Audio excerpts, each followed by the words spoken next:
감사합니다. 저는 지난 2달 동안에 그 일본 북쪽에 삿포로, 홋카이도라고 하는 그 우리 남한 땅만은 큰 섬입니다. 거기에서 이제 연합 집회도 하고 연합 재직 세미나도 하고 주일마다 매주일 일본 교회를 다니면서 또 말씀도 전하고 또 그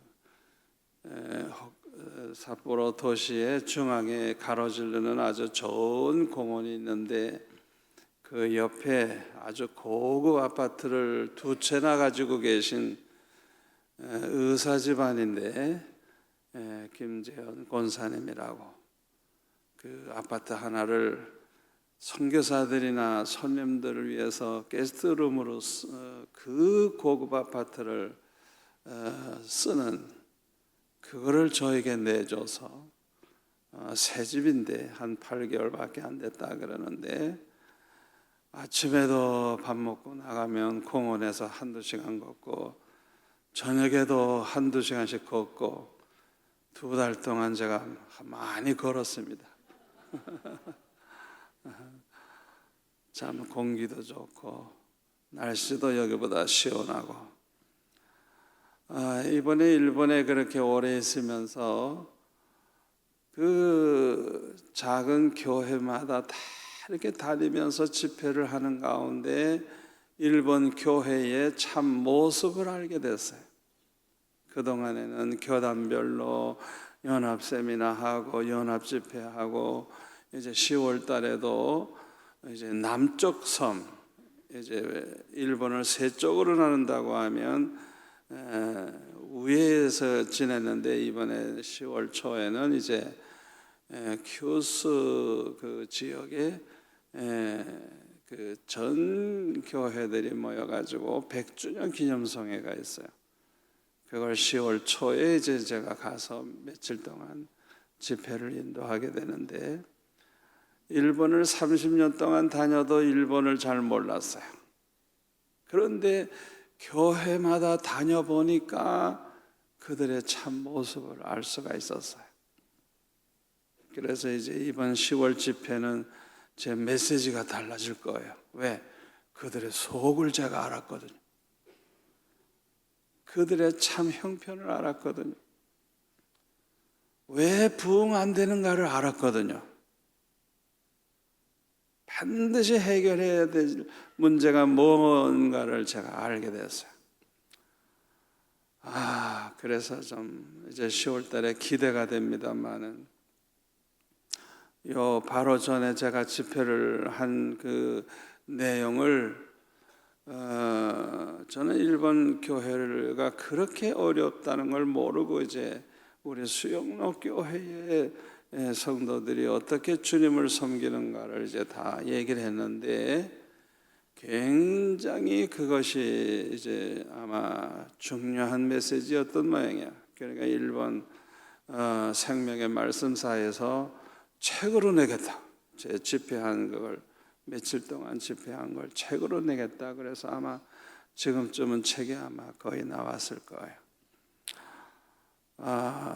참 하나님께서 역사하시는 걸 보면 주님이 얼마나 크게 지금 이 부족한 점을 사용하시는지 제가 시간이 있으면 현재 지금 러시아 방송이 나가고 있는데 전 세계 나가고 있는 그 방송을 보여주고 싶지만은 시간상 제가 못합니다만은 인공위성 3개를 통해서 지금 이 순간에 제 설교가 전 세계로 나가고 있습니다. 이걸 화면에 어떻게 보여주지 이거 지금 나가고 있어요. получили от Иисуса укор, похожее почти на проклятие. Об этом написано в сегодняшнем слове. 이게 1시간이 나갑니다. 네. 23 глава, 13 стих. 일주일에 4번씩 그렇게 지금 이 순간에도 7시에서 8시까지 전 세계 어디서나 듣는 TV입니다. 꿈과 같은 일이 이루어지고 있어요. 중국 땅에서도 지금 많은 선교사들을 추방시키고 있는데, 저는 중국 정부가 정식으로 저를 초대해서 마음껏 중국에 가서 저는 집회를 하고 있어요. 이제 내일 모레는 또 들어가서 이제 중국에 가서 신학생들에게 말씀을 전하는데, 꿈과 같은 일이 이루어지는 거예요. 장관, 차관들이 저를 한국교회에서 특별히 정해가지고 저보고는 와서 마음대로 전하라, 교육자들을 재교육을 시켜달라. 꿈과 같은 일이 이루어지고 있어요. 이 모든가 다 여러분들의 기도 덕분인 줄 믿습니다. 제가 모세를 닮아가지고 말을 잘 못해요. 우리 이기현 목사님은 참 말씀을 잘하는데, 그런데도 성령께서 이렇게 사용하셔서 인도에서도 계속 성시아 운동을 일으키게 하시고, 일본, 또 러시아, 이번에 또 10월 달에 러시아 사람들을 위해서 제가 가서 집회를 합니다. 그것도 아마 이 방송에 나오겠죠. 더 많이 기도해 주시기 바랍니다. 기도하겠습니다. 아버지 하나님, 감사합니다. 이 거룩하고 복된 주의 날을 맞이해서 이렇게 일찍이 일부 예배에 나와 하나님 앞에 신령과 진정으로 예배할 수 있는 은혜 주신 것 감사합니다. 은혜를 베풀어 주시는 주여, 일부 예배에 7배나 더하여 주옵소서. 아버지 하나님, 온종일 주님 섬기는 일에 즐거워하는 충성된 일꾼들이 많이 나왔사오니 저들이 복을 받을 줄로 믿습니다. 아버지 하나님, 우리 샬롬 찬양대 가장 충성된 종들이 이렇게 일부 예배에 나와 찬양으로 영광 돌리게 하신 아버지, 지휘자와 반주자와 또 대장님과 임원들과 모든 대원들을 축복하여 주옵소서. 아버지 하나님, 또한 우리 일부 예배에서 안내하고 수금하고 또 여러 가지 수고하는 일꾼들 주님께서 기뻐하실 줄로 믿습니다. 이 시간 말씀 듣다가 주의 음성 듣기를 원합니다. 말씀 듣다가 성령의 불을 받기를 원합니다. 말씀 듣는 중에 암덩어리가 떨어져 나가기를 원합니다. 오늘 주시는 말씀이 평생의 복이 되게 하여 주옵소서. 예수님의 이름으로 기도하옵나이다. 아멘. 왕이신 나의 하나님,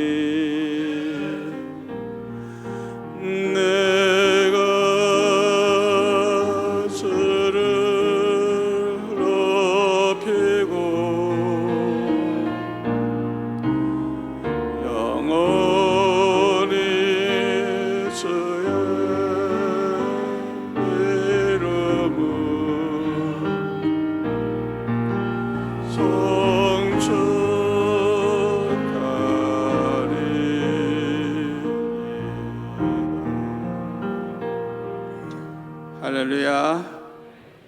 오늘 일부 예배에 큰 은혜 주실 줄로 믿습니다. 예수님 당시에 이스라엘 땅에는 세금을 거둬들이는 세리들이 두 종류가 있었다고 합니다. 하나는 갓바이라고 하는 세리인데, 이 세리는 재산세나 인두세와 같은 그런 일반 세금을 징수하는 세리고, 또 하나는 목회주라고 하는 세리가 있는데 수입세, 통행세, 면허세 같은 이런 세금을 거둬들이는 그런 세리가 있었다고 합니다. 이들은 로마 제국의 통치하에 세금 징수의 임무를 띠고 자기 동족으로부터 세금을 거두어 가지고 로마 제국 정부에게 갖다가 바치는 그런 일을 하는 사람이었습니다. 로마 제국의 그 강력한 그 권력의 힘을 등에다가 업고 백성들에게서 많은 세금을 걷어들여 가지고 그 중에 일부분은 또 착복을 하고 그렇게 해서 자기 재산을 늘리고 그러면서 백성들을 어떻게 보면 괴롭히는 그런 사람들이기 때문에 세리라고 하면 살인 강도와 똑같은 수준의 죄인으로 그렇게 생각을 했다고 합니다. 그런데 오늘 본문에 보면은 세관에 앉아 있는 이 세리 마태를 주님이 부르셨다고 하는 걸 보면 이 세관에 앉아 있는 세리니까 목회자라고 하는 세리였음을 우리는 쉽게 알 수가 있습니다. 이스라엘 사람들이 가장 싫어하고 증오하고 정말 세리라고 하면 이를 가는 이스라엘 민족의 아주 역적이라고 할 수 있는 그런 세리, 그 세리인 마태를 우리 주님께서 제자로 부르신 것입니다. 이 일은 아주 충격적인 일입니다. 그러나 사실 따지고 보면 세리라고 해서 모두가 다 똑같이 나쁜 사람들은 아닙니다. 세리 중에도 좋은 사람 많이 있어요. 한두 사람만 나쁜 짓을 하면 그것이 소문이 나가지고 어이구 세리들은 아주 나쁜 사람들이라고 소문이 나면 그냥 도매금으로 그냥 세리들은 다 욕을 먹게 되는 것이죠. 세리장 삭개와가 같은 사람 어떤 사람이라고 여러분 생각합니까? 이 세리는 사람들로부터 얼마나 욕을 많이 먹고 살았겠어요. 그러나 예수님을 사모하는 마음이 있었고 예수님을 만나고 싶어서 뽕나무에 올라가서 기다리기도 했고 예수님이 그 집에 들어오시니까 남의 것을 토색한 것이 있으면 5배나 자기가 갚겠다고. 자기가 그런 나쁜 짓을 했다고 하면 그런 말을 하지 않았을 거예요. 남들은 욕을 하지만은 자기는 어떻게 해서든지 진실하게 살려고 하는 마음이 있었을 거예요.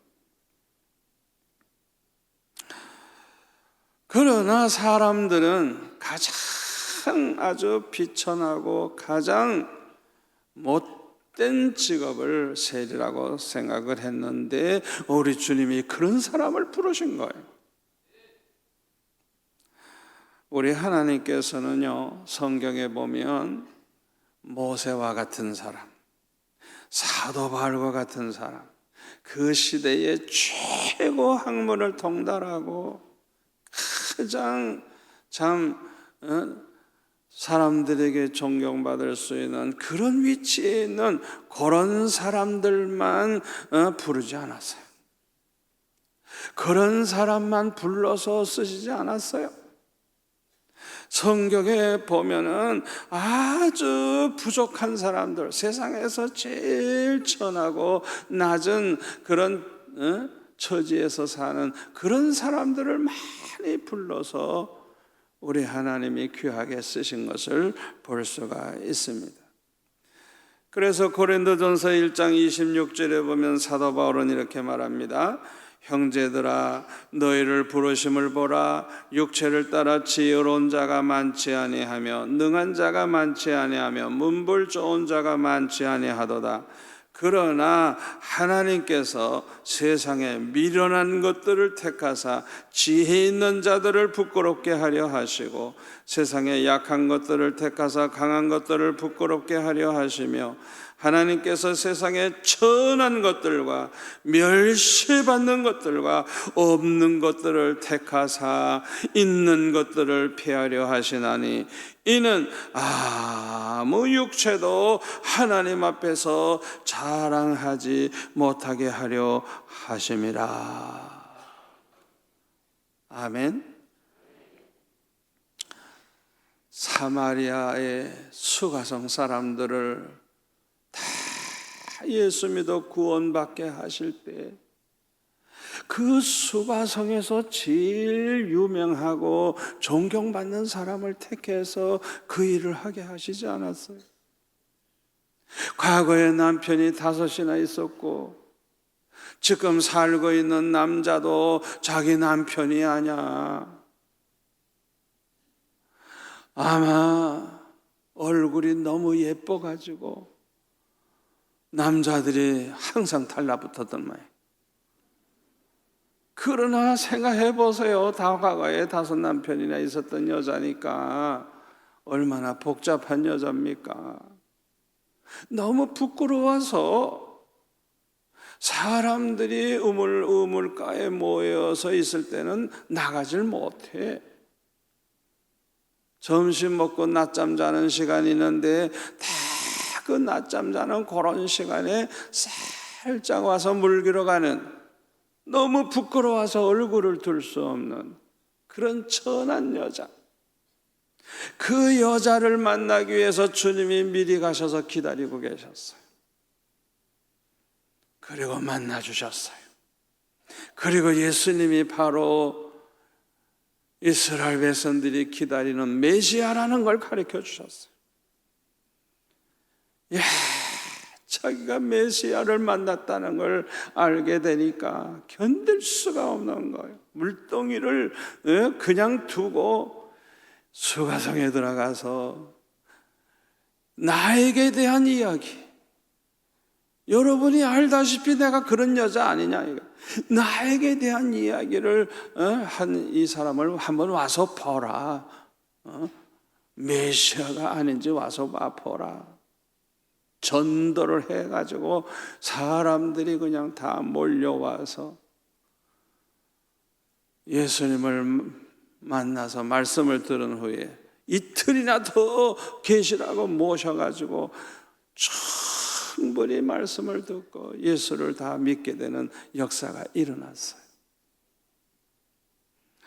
우리 하나님께서는요, 세상에 잘난 사람만 부르시고 잘난 사람만 들어 쓰시는 게 아니에요. 죄 없는 사람을 찾는 게 아니에요. 아멘. 아무도 자랑하지 못하게 하기 위해서 우리 하나님은 약한 자, 세상에서 멸시받는 자, 천한 자를 들어 쓰시는 하나님이신 것입니다. 그런데 이 마태는 예수님의 부르심을 받았을 때 가족들과 의논도 하지 아니하고요, 무조건 순종해서 그 세관에 앉아 있다가 그냥 다 두고 예수님을 따르기 시작을 했어요. 비록 사람들로부터는 욕을 받는 그런 직업을 가지고 있었지만 그 직장에 있으면 얼마나 잘 살아요. 월급도 많겠고 얼마나 수입이 많아요. 그런데 그것을 아무 대책도 없이 다 버리고 주님의 제자가 된 것입니다.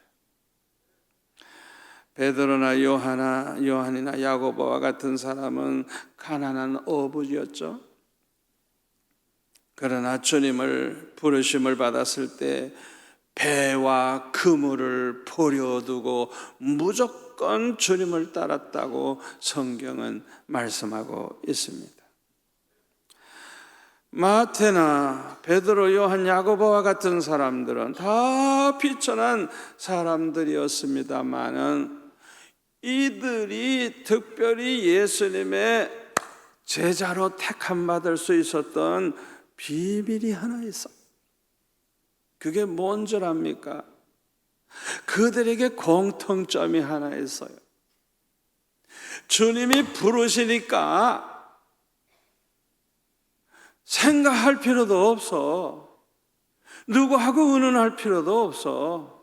무조건 순종한 사람들이에요. 요게 바로 그들이 주님 앞에 택함 받아서 쓰임 받게 된 비밀입니다.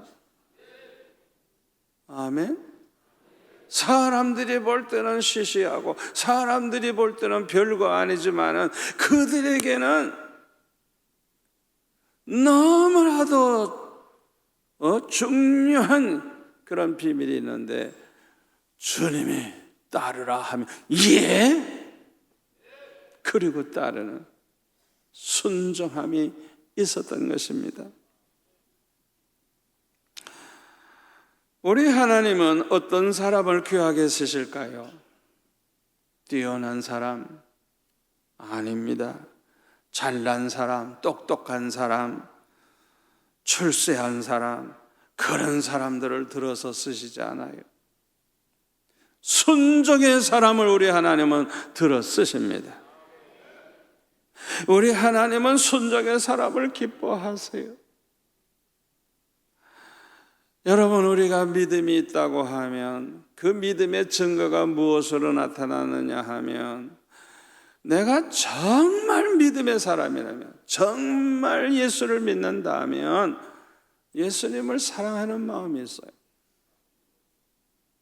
이 사랑하는 마음이 무엇으로 나타나느냐? 순종으로 나타나는 것입니다.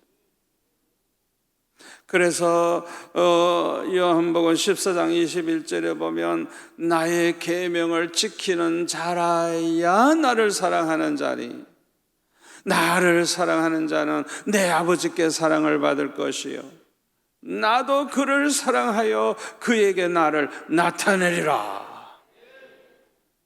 아멘.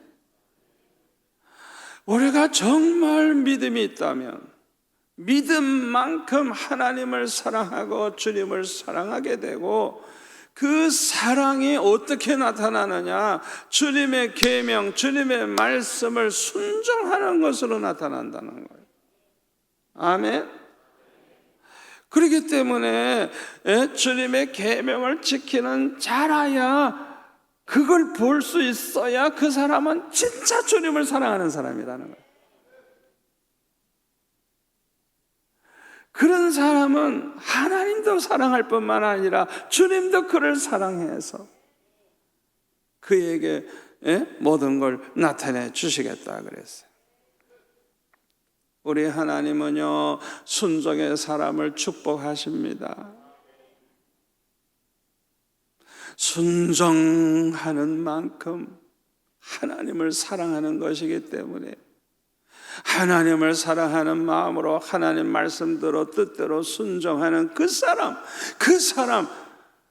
사람에게는 우리 하나님이 어떤 축복도 아까워하지 아니하시고, 성읍에 가도 복받게 하시고, 들에 가도 복받게 하시고, 들어와도 복받고, 나가도 복받고, 아멘. 자손들이 복받고, 집에서 기르는 강아지 새끼까지 복을 받고, 떡반죽 그릇까지 복을 받고, 그 사람이 사는 하늘이 복을 받아 기후가 좋아져, 그 사람이 사는 땅이 좋아져, 농사가 잘 돼. 그냥 모든 복이 다 따라오게 돼 있는 거예요. 순종의 사람은 하나님을 사랑하는 사람이기 때문에 우리 하나님이 얼마나 기뻐하시는지, 그냥 그들에게 복을 주시는 건 아깝지 않는 거예요. 그냥 모든 복을 다 부어주시는 거예요. 우리 하나님은 순종의 사랑과 함께 하십니다. 요한복음 14장 23절에 보면, 사람이 나를 사랑하면 내 말을 지키리니 네 아버지께서 그를 사랑하실 것이요 우리가 그에게 가서 거처를 그와 함께 하리라. 얼마나 중요한 말씀입니까? 정말 주님을 사랑하는 사람이라고 하면 주님의 말씀에 순종한다는 거예요. 이런 사람을 하나님이 사랑하실 뿐만 아니라 성부, 성자, 성령께서 늘 함께 해주신다는 거예요. 그 사람이 있는 곳에 성부, 성자, 성령께서 함께 계시고 그가 가는 곳에 함께 가시고. 할렐루야. 여러분 이 말씀을 그대로 100% 믿으시기 바랍니다. 그대로 믿으세요. 그대로 믿으세요. 말씀을 붙잡으세요. 왜 우리가 주님을 기쁘시게 하지 못합니까? 순종하는 삶을 살지 않기 때문에 그래요. 왜 우리가 하나님의 뜻대로 살지 못하죠? 순종의 삶을 살지 않기 때문에 그래요. 왜 우리가 하나님의 사랑과 축복을 받지 못합니까? 순종의 삶을 살지 않기 때문에 그래요. 여러분, 인간의 노력으로 다 성공할 수 있다고 하면 세상에 성공 못할 사람이 어디 있겠어요? 절대 주권은 하나님의 손에 있습니다. 우리가 흥하고 망하는 거, 죽고 사는 거 하나님의 손에 있습니다. 하나님이 축복해줘야 축복을 받는 거예요.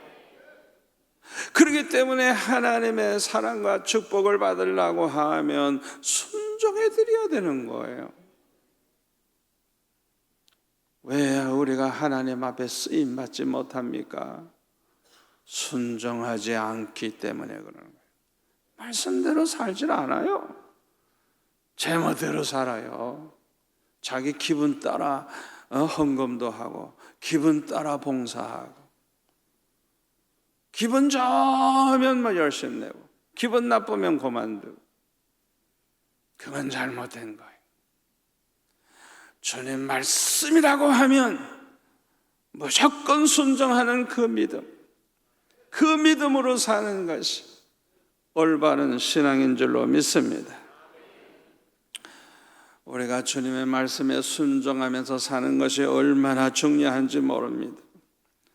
우리도 이 마태와 같이 순종한다고 하면 분명히 축복을 받을 줄 믿습니다.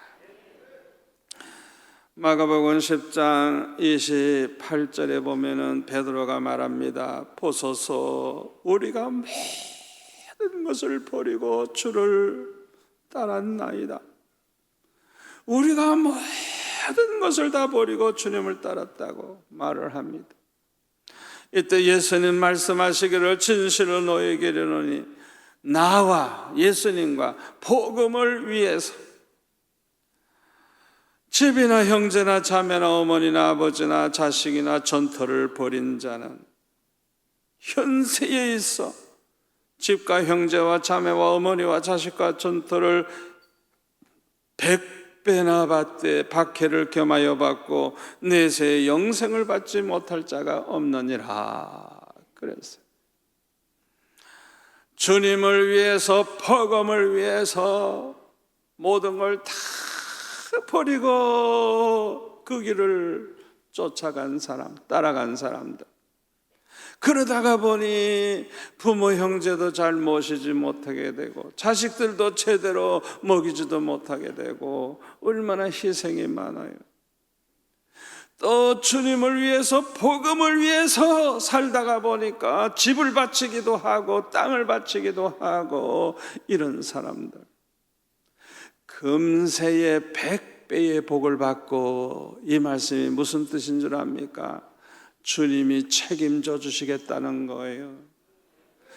100배로 축복해 주시겠다는 거예요. 이 말씀을 그대로 믿으세요. 우리가 천국에 가서 상급받는 것뿐만 아니고 땅 위에 사는 가운데도 주님이 다 책임져 주신다는 걸 믿으시기를 바랍니다. 예수 믿어 구원받은 우리 그리스도인들은 모두가 다 복받은 사람들인 줄로 믿습니다. 왜요? 구원받은 사람들이니까. 이 세상에서 살다가 끝나는 게 아니고 천국에 가서 영생 복락을 누릴 사람들이니까 참 복받은 사람들이에요. 여러분, 예수 믿게 된 거 감사합니까? 내 맘대로 예수 믿게 되는 거 아니에요. 하나님이 택한 백성들, 영생을 주시기로 작정된 자라야 예수 믿게 되는 거예요. 성령으로 말미암지 않고는 아무라도 예수를 주시라 할 자가 없다는 거예요. 여러분을 예수 믿게 하고 믿어지게 한 분이 성령님이십니다. 아멘. 보통 복 받은 게 아니에요. 그런데 이보다 더 큰 복이 무엇인 줄 압니까? 하나님의 영광을 위해서 쓰임받는 복이에요. 하나님의 기쁘신 뜻을 이루기 위해서 쓰임받는 사람이 되는 이 복, 이게 얼마나 귀한 복인지 모릅니다. 아멘. 여러분들은 이 세상에서 어떻게 사는 것이 가장 복된 삶이라고 생각합니까? 솔로몬과 같이 출세하고 왕이 되고 부자가 되고 여자를 1000명이나 데리고 살고 자기 하고 싶은 대로 다 하면서 사는 것을 복이라고 생각하십니까? 아니면 거지 나사로와 부자의 이야기에서 나오듯이 이 거지 나사로처럼 사는 거, 혹은 그 부자처럼 사는 거, 그걸 복이라고 생각합니까? 가장 이 세상에서 복된 사람이 뭐냐? 다윗과 같이 하나님의 마음에 합한 사람이 돼서 하나님의 기쁘신 모든 뜻을 이루는 데 쓰임받는 사람. 아멘. 그렇게 살다가 주님 앞에 가는 사람, 이런 사람들이 제일 복된 삶을 사는 사람인 줄로 믿습니다. 마태는요, 주님의 부름 받아서 제자 노릇하다가 에티오피아에 가서 전도하다가 순교했다고 합니다. 사도 바울도 이 세상을 배설물과 같이 오직 주님과 복음을 위해서 살다가 순교했습니다. 이외에도 많은 성도들이 많은 고난을 받으면서도 주님과 복음을 위해서 살다가 순교하는 것을 영광으로 생각했습니다. 왜 그랬을까요? 현재의 고난은 장차 받을 영광과 좋게 비교할 수 없다는 사실을 알았기 때문인 것입니다. 이 세상에서 잠시 받는 고난, 잠시요, 잠시 고난을 받지만은 장차 천국에서 받는 영광은 영원한 것입니다. 비교할 수 없이 큰 것입니다. 아멘.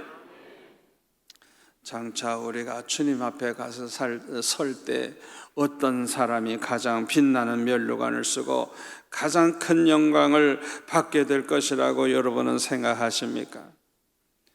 하나님이 기뻐하시는 그 뜻을 이루기 위해서 살다가 주님 앞에 간 사람.